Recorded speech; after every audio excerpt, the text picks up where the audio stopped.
me han pedido que hable sobre la patria y el bien común. Es decir, como van a ustedes a ver, parece que fueran dos temas distintos, pero ustedes verán que se aproximan casi hasta identificarse. Así que primero, en la primera parte, vamos a pensar qué es la patria, y en la segunda veremos cómo, ustedes verán cómo yo identifico un concepto claro del bien común con la patria y sus consecuencias. El primero ya lo he tratado en algunas obras, el segundo no, lo tengo aquí. Me ha parecido que podía comenzar con el más grande prosista de la Argentina y uno de los más grandes de la lengua española. Leopoldo Lugones, en La Guerra Gaucha, describe una escena hermosa y dramática de un gaucho herido de muerte. Dice Lugones que los hilos rojos que corrían, y era prisionero de los españoles, que los hilos rojos que corrían por su frente trocábanse en dos cascaditas, sus costillares se combaron y sin hallar respuesta se amorró, gruñendo entre la sangre un «Viva la patria». Nadie alzaba tampoco la cabeza, dice. El reo movía sus pies, por entre cuyos dedos resurgitaba un sangriento lodo. Ahora, dice Lugones, nauseaba un poco y vagos escalofríos sacudíanle las quijadas. Estaba por morir. El jefe, casi en secreto, un coronel español, y sin advertir que ya no lo tuteaba, pero le dijo: ¿qué sabe usted de patria? El herido lo miró en silencio. Tendió el brazo, dice, hacia el horizonte, y bajo su dedo quedaron las montañas, los campos, los ríos, el país que la montonera trincheraba con sus pechos, el mar tal vez un trozo de noche. El dedo se levantó enseguida y apuntó a las alturas.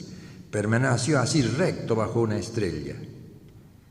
Las miradas entenebráronse, entraron las barbas en los cuellos de los capotes de todos los que ahí lo rodeaban. Y más adelante dice uno de los subordinados: coronel, el jefe se estremeció, ha muerto, y apagó el zorzal del pábilo. Ahí termina la escena. Es decir, cuando se le preguntó qué es la patria, él no pudo responder, salvo con un gesto que abarcaba todo el horizonte. Es decir, que él señaló el lugar. Si le hubiesen preguntado esto a Cicerón, él hubiera dicho el lugar donde he nacido.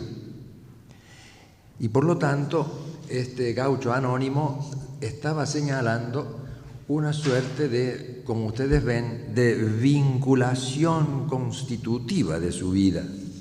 Y eso no podía ocurrirle a un animal, a un irracional, sino solo a un hombre, ¿no? Él señala sin saber un vínculo originario, una suerte de gratuidad, ¿verdad? Y por eso yo puedo hablar ahora de un fundamento de esta actitud, de este gaucho heroico, ¿no? Una actitud que es anterior a su propia elección, porque todo lo que hay es para él eso que está ahí, y es don puro. Y si es don puro, es contingente, y si es contingente, depende del acto creador. Todo eso que a mí me constituye y que yo me he atrevido a llamar el fundamento óntico ontológico, que es anterior a la patria, anterior al concepto, ¿no? Y por lo tanto, esto implica una geografía, un espacio que no es algo además de mí, sino que en cierto modo me constituye. Cuando yo he estado lejos de la Argentina y sabía en la época del año en que estaba, recordaba hasta los aromas de los árboles. Es decir, entonces que hay una geografía como un vínculo, y además tenía plena conciencia de pertenecer a una comunidad. Si le hubieran preguntado esto a San Agustín, él sabía mucho de esto. Él dice textualmente en el libro 19 de la Ciudad de Dios que la comunidad social, la sociedad, es una comunidad concorde de personas que aman las mismas cosas. Esta comunidad cum cordis, con todo el corazón, o sea, con la totalidad del hombre, que hace que yo tenga conciencia no solo de mí mismo cuando tengo conciencia de todo, sino también de aquel otro al quien le pasa lo mismo, que es mi prójimo, a quien yo le he llamado, se me ha ocurrido llamarle la dimensión de proximidad del hombre. Y como el ser del uno y del otro es también solo recibido por acto creador, luego esta comunidad tiene su último fundamento en aquel que por el acto creador pone el ser en todas las cosas y que es Dios. Entonces hay una comunidad o concorde, es el concepto exactamente opuesto al concepto liberal de la sociedad como una suma, una adición discorde de singulares aislados. Pero ya volveremos sobre eso. Y por lo tanto ya se esboza, ahora sí, apenas se esboza, pero ya se puede vislumbrar que el bien que todos ellos, del cual ellos participan, que es el ser mismo de las cosas, y ellos mismos esbozan la idea que voy a desarrollar después del bien común, el bien de la comunidad concorde. Pero esto que he dicho es apenas el primer pasito, porque esto que yo digo, eso que el gaucho respondió al coronel español con un gesto, implica un verbo interior, una palabra interior. Yo soy, ¿es cierto? Las cosas son. Y este verbo interior es lo que San Agustín llamaba la palabra interior. Y esa palabra interior es como la fuente, ¿no? Como la fuente de un río, ¿no? De una vertiente. Es la fuente de la palabra exterior. La palabra exterior que, decía San Agustín, se encarna en el tiempo, en el espacio. Y por lo tanto es la raíz de todas las lenguas. Por eso decíamos, con un lenguaje técnico podríamos hablar, cuando yo enseñaba lógica, le llamaba a eso lenguaje por convención, ad placitum decíamos que era, ¿no? Porque es ya en cierto modo la lengua que hablamos. Y por lo tanto, ahora también nos damos cuenta que el lenguaje que hablamos, este castellano nuestro, es el vehículo vivo de esta primera mutua presencia de la comunidad concorde. Todavía no sabemos bien lo que es la patria. Ese gaucho lo sabía muy bien, pero como no era filósofo, no se había puesto a reflexionar sobre esto. Nosotros ahora vamos a tratar de mostrar con el análisis que es en un sentido esencial. Ahondemos más el análisis todavía. Y en efecto, si esto que el coronel le preguntó a ese gaucho moribundo se lo hizo en castellano, en una lengua, es evidente que esto se produce en un momento del presente.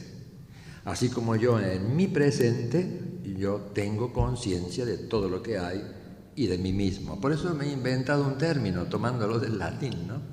Y le pongo una S en el medio, entia, presentia, porque es lo anterior a los entes, a las cosas.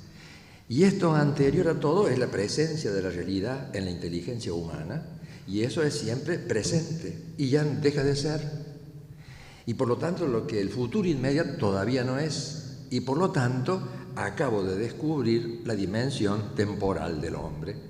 Luego, en el hombre, a través de su autoconciencia y de la lengua que él habla y de su relación con el prójimo, descubre el tiempo histórico. Por eso no hay una comunidad concorde sin historicidad, sin historia. Pero aún más, si esto es así, entonces ya sabemos bastante. Y es que el tiempo, como si ustedes se fijan, no es nada difícil, porque es una duración de momentos sucesivos. Yo recuerdo que en vida era joven todavía, Monseñor de Erisi decía que Dios era duración pura, y estaba muy bien, porque Él tiene toda la perfección del acto de ser, el ser infinito y perfectísimo, y por tanto la duración del ser en Dios es absoluta.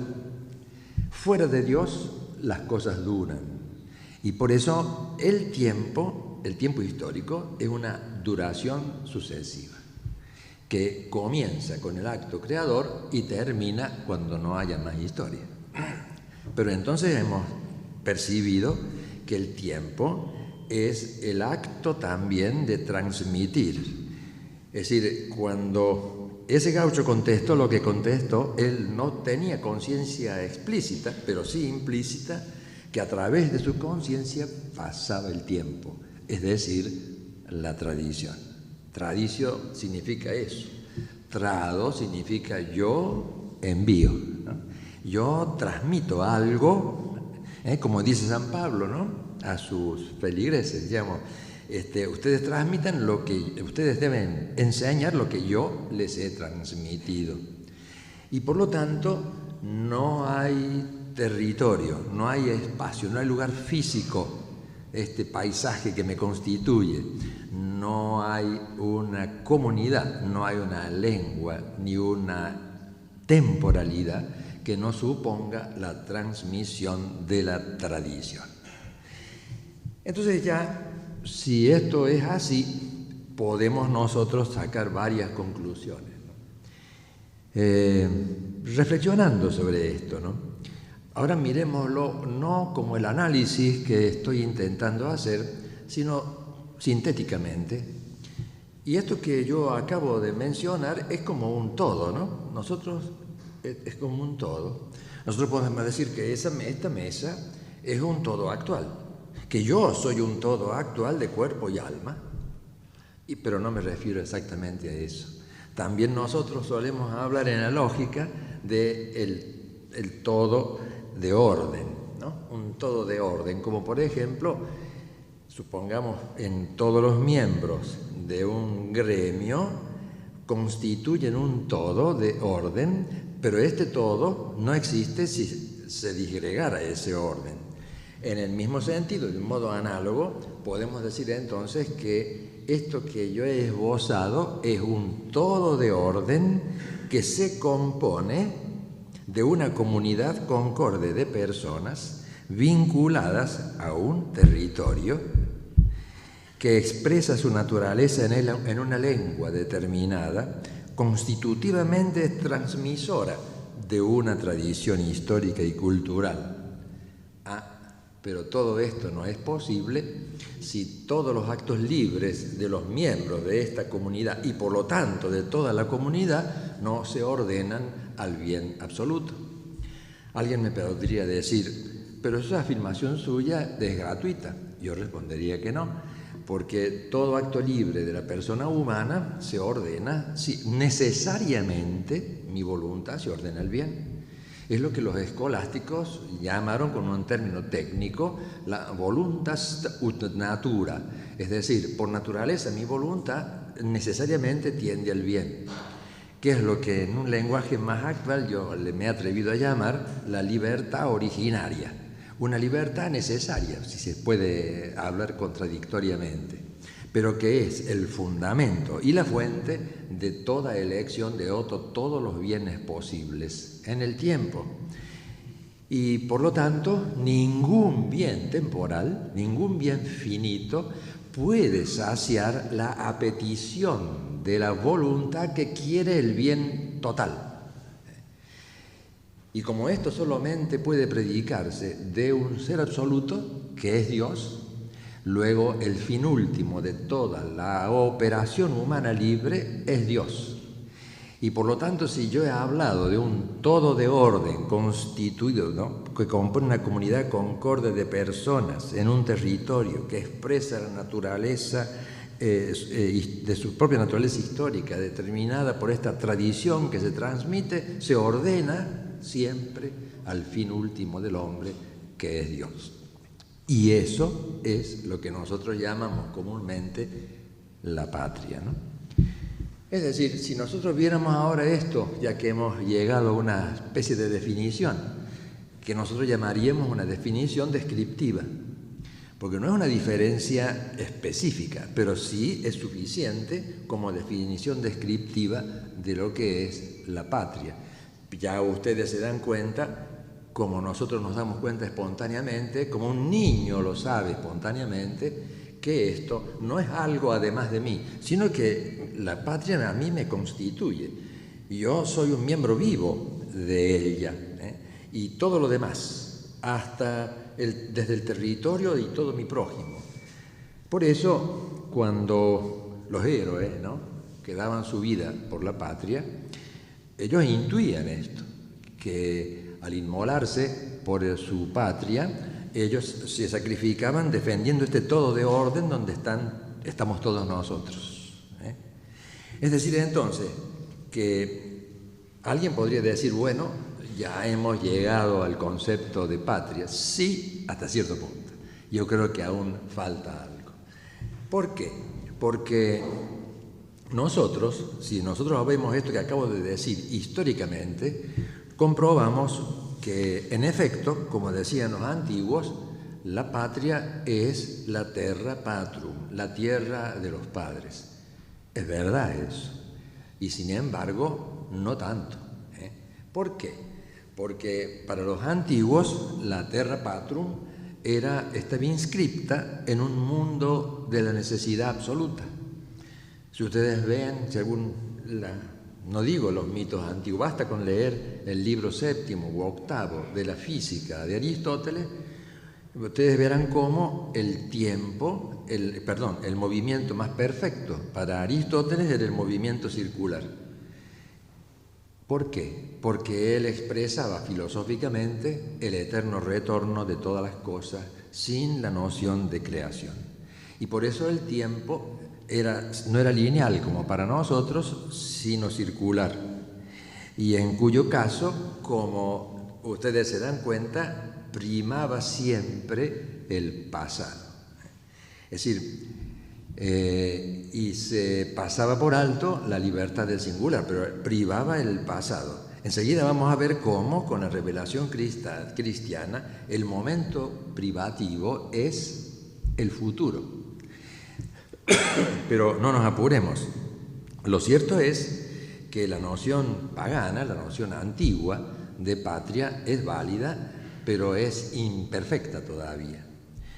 Sin embargo, ahora sí podemos acercarnos, que es lo que yo quiero hacer ahora, a la noción cristiana de patria, y entonces voy a insistir en que lo que acabo de decir, hablando de la patria como un todo de orden, es también el bien común. ¿Y a qué llamamos bien común? ¿Y cuáles son nuestros deberes respecto del bien común? Parecería entonces que en lo que voy diciendo me está identificando la patria con el bien común, y que la noción pagana antigua de patria no es suficiente.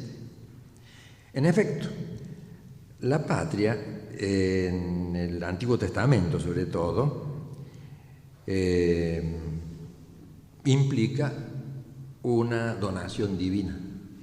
Tengo delante algunos textos del Génesis en la cual comienza con esta relación esponsal de Yahvé con su pueblo, comenzando por Abraham. Empieza un proceso en el cual él tiene, Abraham, que buscar la patria donde va a sentarse el pueblo elegido. Sal de tu tierra para la tierra que yo te indicaré. Está en el futuro, está situada en el futuro, y será como un don de Yahvé O sea que ya en el Antiguo Testamento vemos que tanto el pueblo peregrino como la patria misma, como vamos a ver, es ya en cierto modo peregrina también. Porque la tierra prometida, como ustedes saben, es figura de la patria absoluta y que no es de este mundo. Y así podemos observar nosotros cómo las amarguras que pasa el pueblo elegido en la esperanza mesiánica que habita en ellos, orientados siempre a la patria. O sea que el patriotismo de Josué, que es el que conquista por fin la tierra prometida, él es figura de Cristo, y la tierra prometida es figura de la plenitud del reino, que no es de este mundo.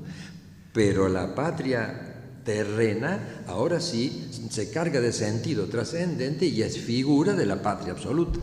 Eso ya lo explicó San Pablo en la epístola a los Hebreos, donde distingue entre la patria permanente, que es la patria celeste, y la patria terrena, que es esta Argentina concreta, para decirlo con un ejemplo bien nuestro. Entonces me da la impresión que este todo de orden, del que yo he hablado recién en el plano metafísico, sin embargo ahora se carga de un sentido enormemente mayor. Porque no solo todas las cosas advienen al ser por la creatio ex nihilo, por la creación de Dios, sino que además, para un cristiano, todo cuanto existe ha sido asumido por el Verbo. Estoy espiando aquí un texto de San Pablo.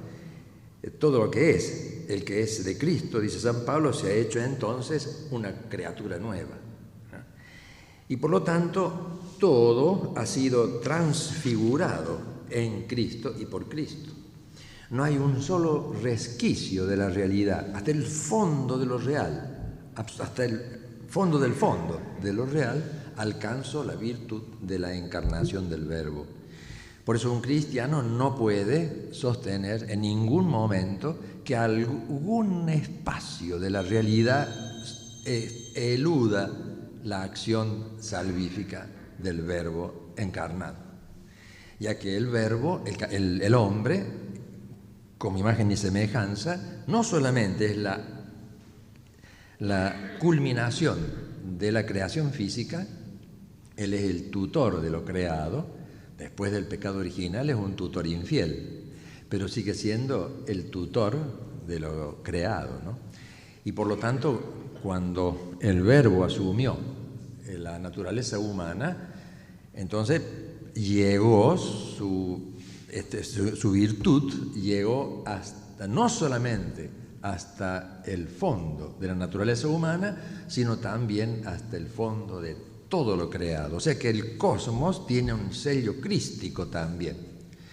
Siempre que toco este tema, recuerdo ese libro, esa maravilla, que es una suerte que no se haya traducido, de Albert Van Dycken, que se llama Cosmos et Gloire, Cosmos y Gloria, que tiene un subtítulo muy hermoso que dice en qué medida la creación física, esa que señalaba el gaucho herido de muerte, participa de la creación, de la caída y de la redención final.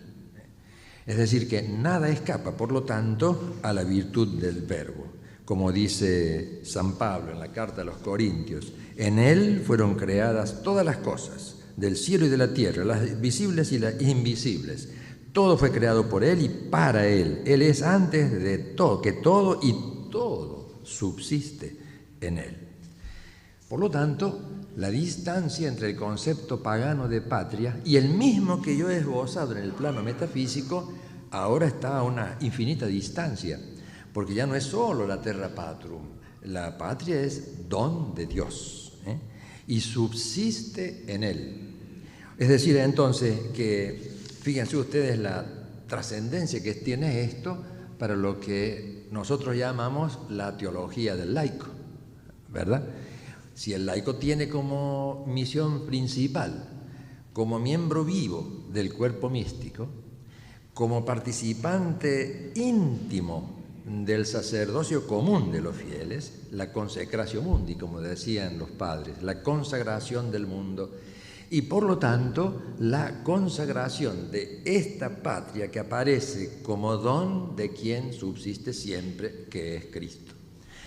Por lo tanto, la razón por la cual yo amo a mi patria es principalmente porque es don de Dios. No es una casualidad que yo haya nacido en este lugar y no en otro. Ya se ve que entonces la patria terrena, nuestra Argentina, es la patria no permanente, en cierto modo, que se orienta hacia la patria permanente. Pero en ese caso, la patria se carga de un sentido infinitamente mayor que la patria de los antiguos. Es amada en la misma medida en que yo amo el don de Dios. Es la misma medida en la cual yo amo a Dios. Y por lo tanto hay dos cosas que se van juntas, ¿no? En el plano filosófico natural es un deber de justicia, claro. Algo que tengo le es debido a este todo de orden que es la patria, mi donación a ella es el acto de justicia más perfecta, la justicia general, el don de mío a la patria, ¿no? Y eso está muy bien, pero está ahora transfigurado totalmente en el plano de la nueva creación, y por eso también es una virtud sobrenatural, infusa, porque es una forma de la caridad. Así como las virtudes naturales se orientan hacia el justo medio entre dos vicios, en cambio el amor de caridad es siempre extremista. Nadie ama de más, nadie tiene fe en exceso o esperanza demasiado grande.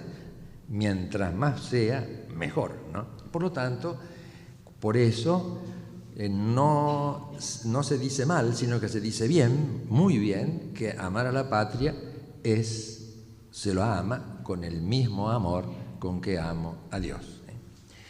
Es decir, entonces, que por eso, aunque ese no es mi tema de hoy, por eso alguna vez que he hablado sobre el patriotismo, ya podría ser esto como un estado afectivo, y eso está muy bien. Yo siempre suelo contar que yo, que nací en un pueblo chico, en una ciudad pequeña, cuando se izaba la bandera, y yo qué edad tendría, 7, 8 años, ahora si me llegaba a tocar a mí, no nos movíamos, y si me llegaba a tocar a mí izar la bandera, a mí se me llenaban los ojos de lágrimas, de la emoción. Esto es lo que yo llamaría un estado afectivo, porque el símbolo era justamente el símbolo de ese todo de orden al que yo estaba vinculado ontológicamente y sobrenaturalmente. Eso sería un patriotismo que no se puede expresar porque va por una vía afectiva. Pero además, como ya les adelanté recién, es una virtud moral que nos es debida, es decir, era un acto de justicia. Y por último, como ya ustedes lo ven, como es don gratuito de Dios, es también una virtud sobrenatural. Así que yo recuerdo bien que cuando la guerra de Malvinas, y me explicaban a mí que algunos de nuestros muchachos morían gritando por Dios y por la patria, a mí me emocionaba, me tocaba el corazón, porque decía este hombre que no es teólogo, que no es filósofo, como aquel gaucho que describe Leopoldo Lugones, sabía exactamente, había intuido con absoluta perfección, estaba ubicado exactamente en el lugar preciso, porque al morir por la patria también lo hacía por Dios, y al morir por la patria moría por mí, porque todos nosotros, cada uno de nosotros, estaba representado de verdad en el héroe que moría. Por eso los honramos, por eso debemos honrarlos, porque ellos son los avanzados, diríamos, de este todo de orden. Y por lo tanto, esto que he esbozado está indicando que si el bien hacia el cual se ordena todas las personas, mi libertad opta siempre. Miren, aún en el pecado, porque el pecado no suprime la voluntad subnatura, la tendencia necesaria de mi voluntad al bien. Y por lo tanto, cuando yo elijo los medios, si elijo los medios inadecuados, pues supongamos el robo para comprarme una casa, es evidente, ahora sí, en esta deliberación y en esta decisión de la voluntad, yo falto contra el orden natural, puesto que el orden natural implica la opción por los bienes finitos que dicen y tienen la misma dirección y naturaleza del fin último que es Dios. Y por lo tanto, ahora yo sí puedo decir que si la sociedad en la que yo existo implica esta comunicación conmigo, contigo y con Dios como último fundamento, todo lo cual constituye la comunidad concorde de que hablaba San Agustín, esta se ordena, por tanto, no solo al bien absoluto, sino que en sí misma es el mayor bien de la persona singular. Estoy repitiendo un texto de Santo Tomás cuando dice, al hablar de la persona humana, en la primera parte de la Suma, en la cuestión 29, si no recuerdo mal, él dice que el mejor bien de la persona humana singular es el bien común.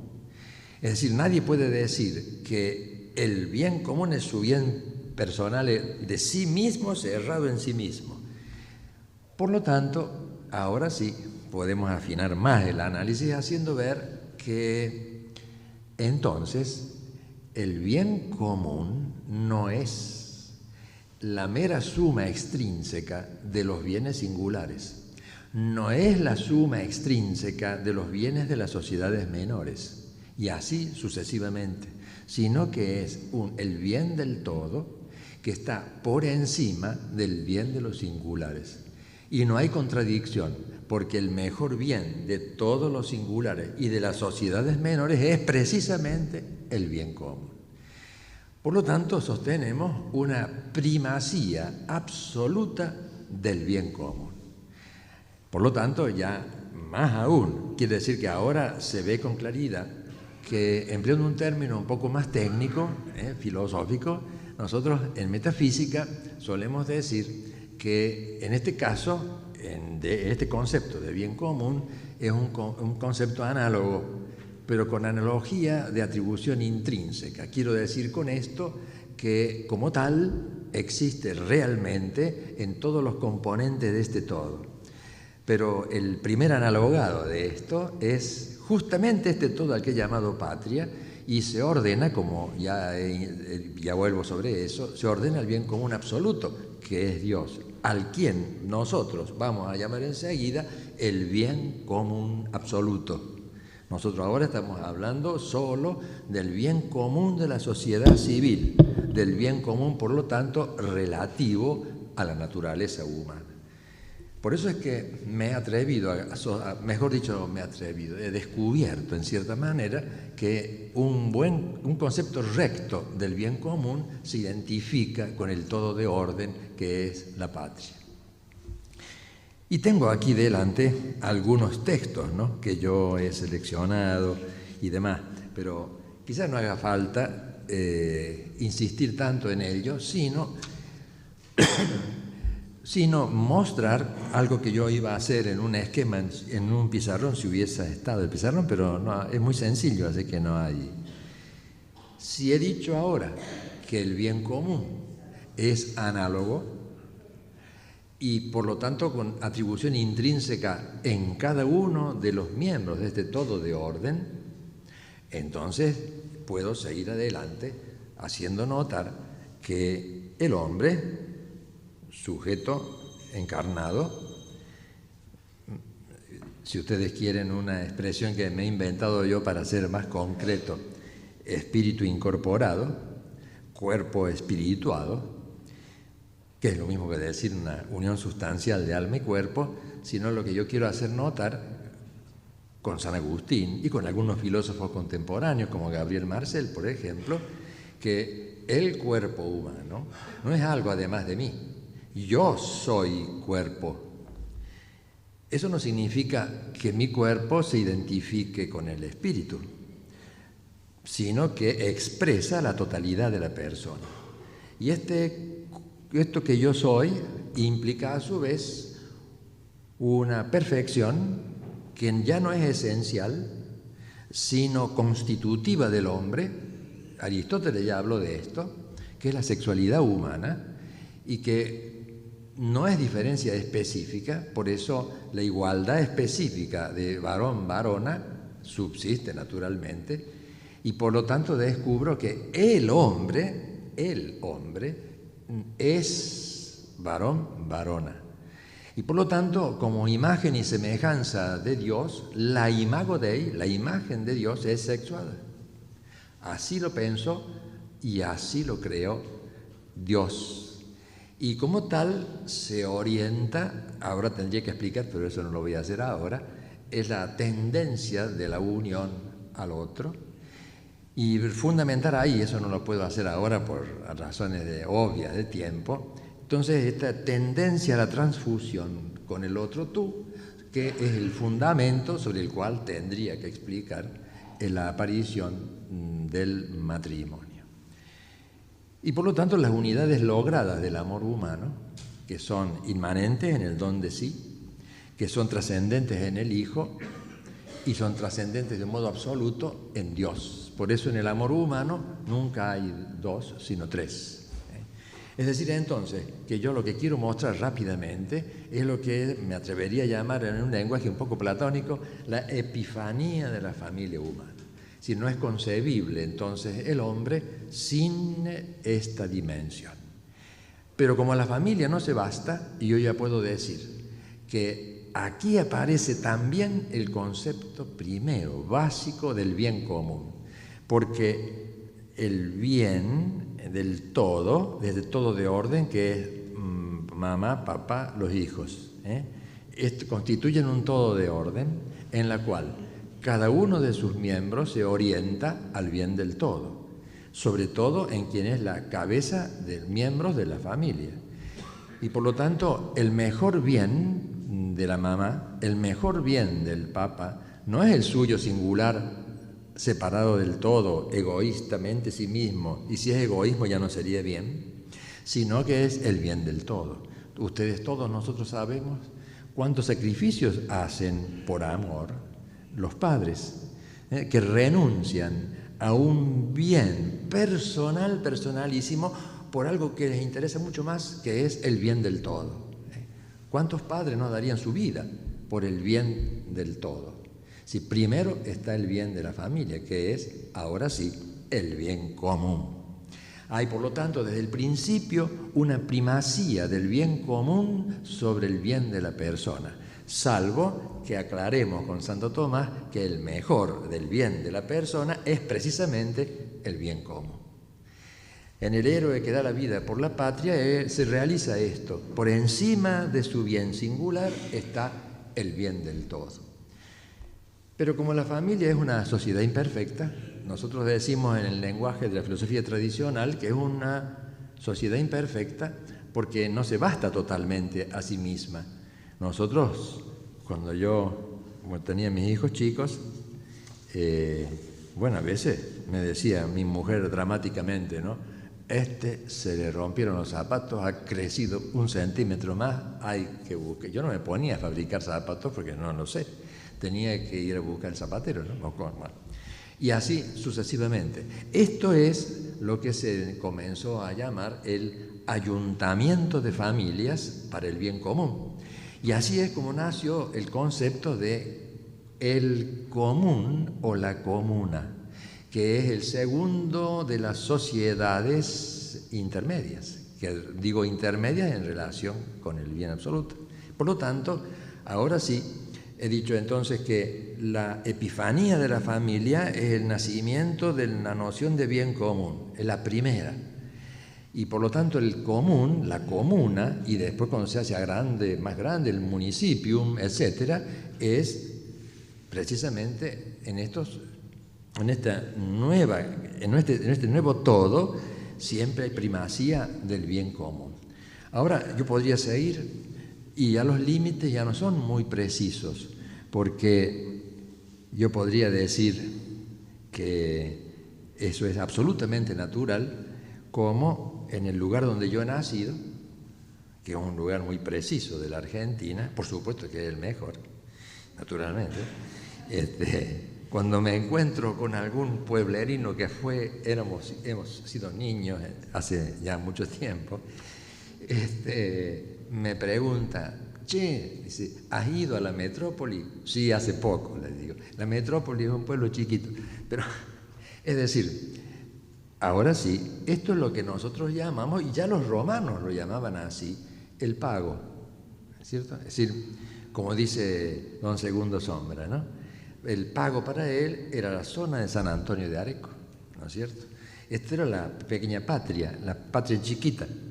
Y por lo tanto, esto es constitutivo del hombre, y por lo tanto, todos los que son del pago se identifican por ciertos imponderables, y por lo tanto también contribuyen, tienen el deber de contribuir al bien del todo. Mi mujer, que está aquí presente, recordará que una vez que fuimos a mi pueblo, fui a ver la tumba de mis padres, y apareció un criollo que venía y me dice, usted es fulano, hijo de fulano, ¿no? Sí. Sí, le digo, sí. Ah, yo trabajo aquí. ¿Por dónde ha venido? Le digo yo, ¿por la curva o por el otro sendero? Mi mujer en la luna, claro. No, yo vengo por la curva, pero no por el remanso. No, viene a pie o a caballo, no a pie. Mi mujer estaba en la luna, claro, porque este lenguaje era solo comprensible para la gente del pago, ¿no es cierto? Yo siempre supe dónde estaba el remanso, por qué era peligroso, cómo era la gente de la curva, que está por ahí cerca, donde hay un bosquecillo, donde iba a jugar con la bicicleta, etcétera, etcétera. Y por lo tanto, este lenguaje está evidenciando, haciendo evidente que toda esa zona, o sea, mis pagos, implican también la noción de bien común. Por eso esa gente sabe, más o menos intuye, dónde está el bien. Si pasaba un paisano lejos, ¿no? A caballo o a pie, y no se sacaba el sombrero para saludar, nos mirábamos diciendo, pero ¿qué se creerá que no saluda? No nos interesaba saber si era José Pérez, sino que el saludo, desearle la salud a alguien, es la relación de yo reconozco a usted como persona, que tiene mi misma dignidad, por eso lo saludo, cosa que no pasa en las grandes ciudades. Pero vayamos más adelante, como es lógico, el pago es por lo tanto más indefinido. Y así podríamos seguir con la región y por último con la provincia.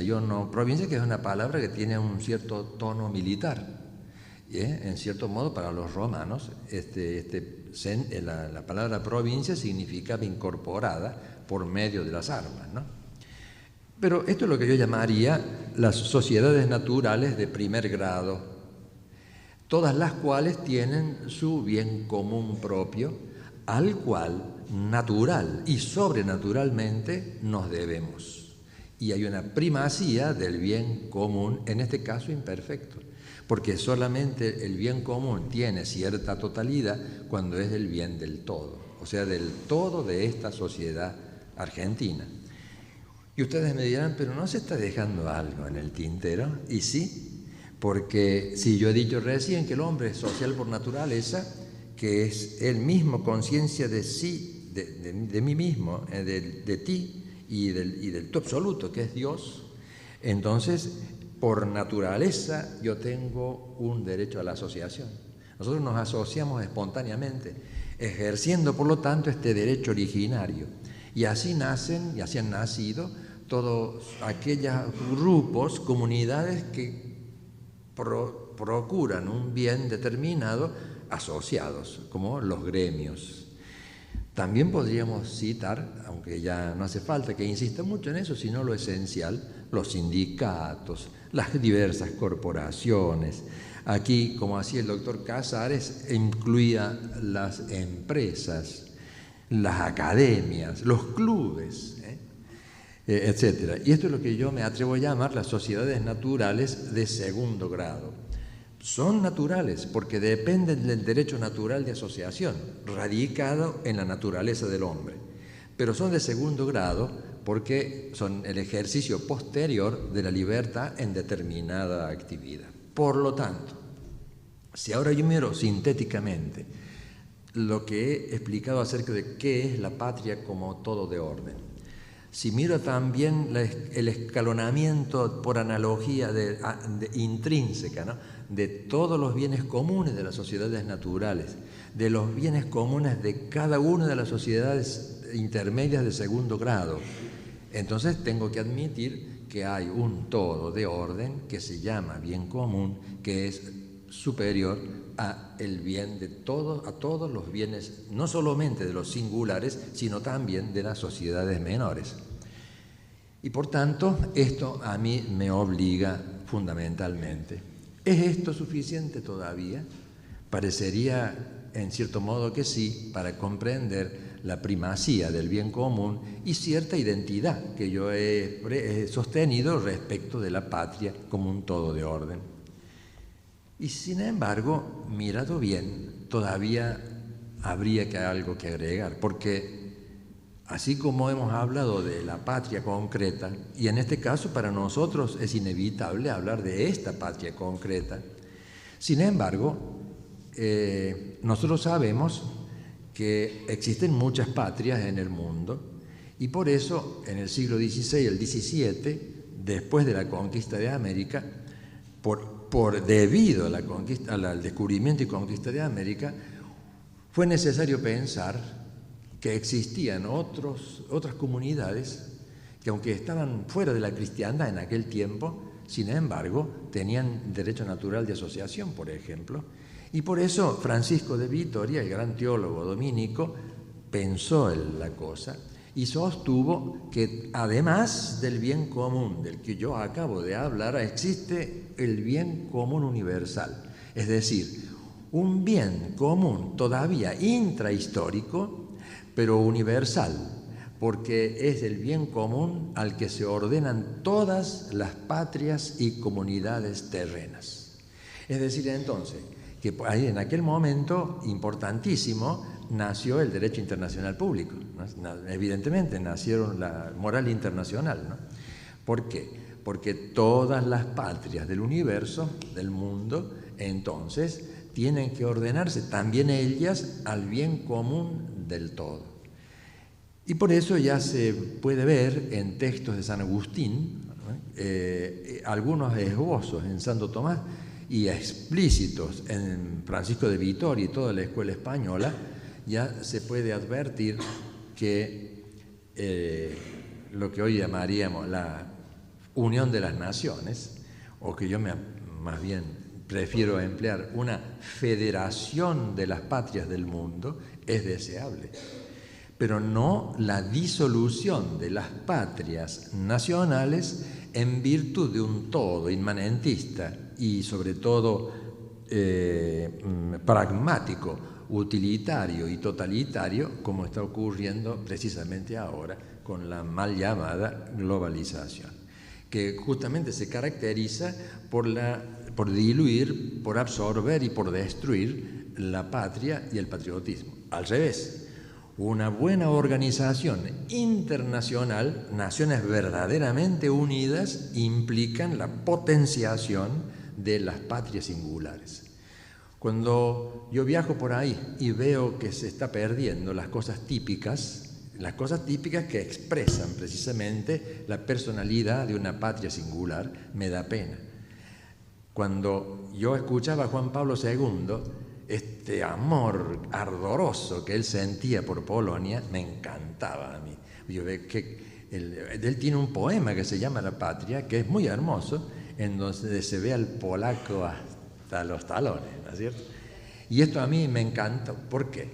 porque solamente siendo un patriota a fondo se puede ser también un cristiano a fondo. No existe un cristiano sin patria, porque en él hay conciencia de asunción de todo lo que esto significa a través de la encarnación del Verbo y su donación al bien común, natural y sobrenatural.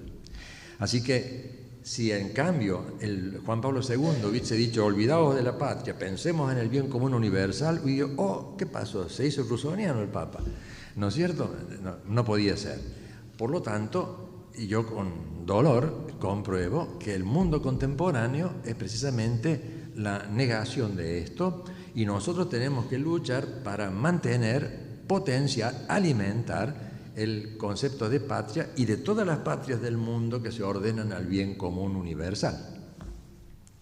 Pero eso todavía no basta. ¿Por qué? Porque como todos los bienes finitos en el orden personal, todos los bienes finitos en el orden social y en el orden universal no se bastan a sí mismos, sino que son, diría Santo Tomás, bienes intermedios respecto del bien común absoluto. El bien común absoluto es Dios.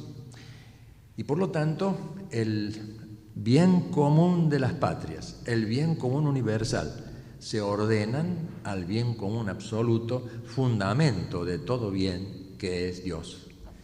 Por eso, cuando se discutió este tema en tiempos de Charles de Conin, del padre Membiel en la Argentina y otros, se planteó este tema. Algunos recordaron con toda razón a los cristianos. Ustedes cuando rezan la oración que el Señor mismo nos enseñó, no dicen Padre mío que estás en el cielo, sino Padre nuestro, porque aluden a esta nostridad, diría Ortega, que todos constituimos, este corpus vivo que todos constituimos. Y por lo tanto, no existe verdaderamente un bien común nacional, un bien común universal, que alcance cierta plenitud sin el bien común absoluto, que es Dios, que es el creador y dador de todos los dones. Entonces, un mundo ateo no procurará nunca el bien común que merecen las sociedades menores y las sociedades civiles. De modo tal que por eso, y con eso ya los dejo tranquilos, la primacía del bien común debe ser, por tanto, absoluta. Y observen ustedes con esto qué bueno que es esto, porque se identifica con el texto de San Pablo cuando distingue entre la patria permanente y la patria no permanente.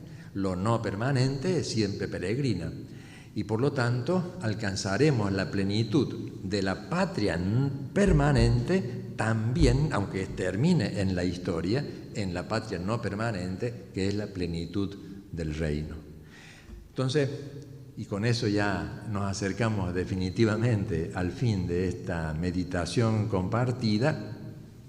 Quiere decir que la urgencia absoluta del mundo de hoy, bueno, eso no lo he dicho yo, lo ha dicho Pablo VI, lo ha dicho el Papa Juan Pablo II, y ahora en algunas de sus primeras homilías también el Benedicto XVI, es la implantación de la palabra de nuevo en el mundo. Quiero decir con esto la evangelización del mundo. Cuando parece más difícil, cuando parece más imposible, cuando parece que la plenitud de la iniquidad haya arrasado con todo en el mundo, es cuando se pone a prueba precisamente el valor de la patria y del bien común. Nada más.